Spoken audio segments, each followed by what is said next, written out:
So ito po yung sanga na ating puputulin. Gamit po itong cutter na to. Ikakat po natin mula sa nodes. Yan. Kita nyo po. Ito. So yan, ano? Ating nakuwang sanga. So ito po yung matandang sanga. Ang ating tanim na ubas. Ngayon po ay paugatin natin ito. Propagate po natin, ano? Kuha po kayo ng mga isang dangkal, isa, dalawa. So, 2 hanggang 3, no? Pwede po kayong pwede pong i-propagate ito. So, tatanggalin po natin yung mga daon.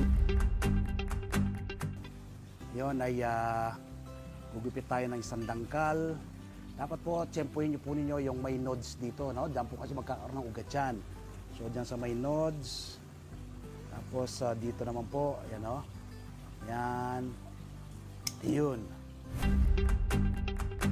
So, ito po, ang ating dalawang cuttings.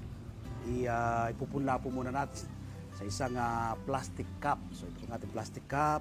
Ito naman po yung lupa natin gagamitin, no? Buwagag na lupa. Tapos, dito po natin siya ipupunla, no? Ito po sa maliit na lalagyan na ito. Muna po yung ating cup ay lagyan nyo lang po ng butas, ano? Sa ilalim na bahagi. Tusok na lang po ng bagya ito. Yan. So, ayan ay butas. Ngayon, lagyan na natin ng lupa yung ating dalawang cup. Yan. Tapos, ito pong ating cuttings. Ilagay natin. Yan. Tsumisa, gano'n. Tapos, isiksik nyo lang po ng bahagya, no? Yan. Punuin siya. Pagkapuno, bahagya po siyang isiksik. Sa gitna po siya, no, nakalagay. Ayan. So, nakasiksik siya.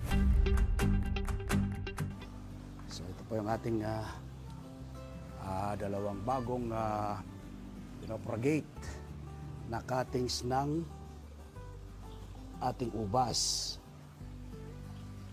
Pagkalagay po sa cup, ay bahagya po silang tutubigan. Yan. Tutubigan natin.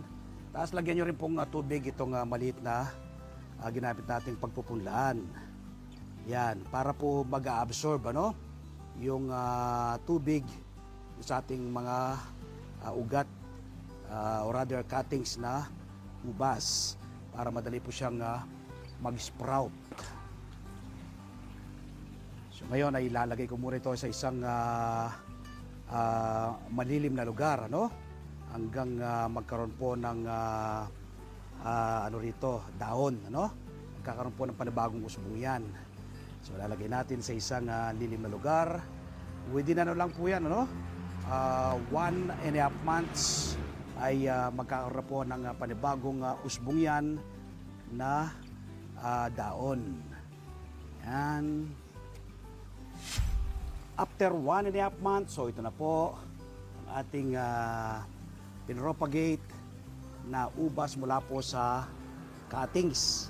Kita niyo po may ugat, malabas po yung ugat niya sa ilalim, ano?